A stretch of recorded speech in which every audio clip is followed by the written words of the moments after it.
Radio Santire. Ubwo bakwatanise n'ab'ekitongore cya Reproductive Health Uganda nabo kubohereza nko bwo kutebera hamwe no kuragurira ekookoro yo muno gwa nyinenda akakoko ka sirimu emiringo yo kubarira uruzaro hamwe no kwegesa kutari kwa muringo gumwe. So tushazireho tuze Kabuyanda twereze abakazi abatakubasa kwebasa kuzakoraguza za kansa kuzakoraguza mwenu endwara ezezi kunyiga omukazi owa hansi otari kubasa kwebasa.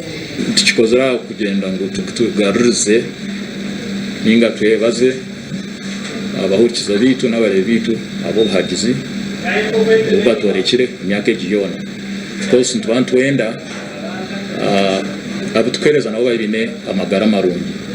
Tumusime Mary Agnes omukugukurwa mu kitongore cya Reproductive Health Uganda nagira ngo guno mugisha muhango ubwo abantu ba Kabuyanda hamwe n'emyanya gyehingurize batunga obuhereza bwitu nubuza kuba buryo bwabusha omuri Kabuyanda aha 2014 nintero muranga abacyara mwena muyize nangwa n'abashije banyu muyiza kwantuza kuba twineho n'obuhereza bw'okukebera akakoko ka sirimu.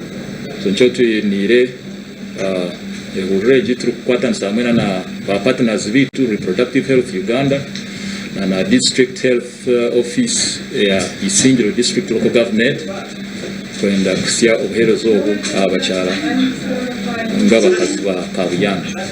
Obu ni bwire omushija n'omukazi kwija hamwe aha mwanya ogu mukakebeza akakoko ka sirimu okamanya koko yemerire omukazi nkoko yemerire kandi n'ubweno basa kukebeza kansa y'obushija. Aha bwa TV West nde era akiza Antu mwena habari mu myanya etorwire Kabuyanda ntubashaba ngo mbase kwija mutungo buherezo obu mwine kiburu kwija kuyamba aha magaraganya.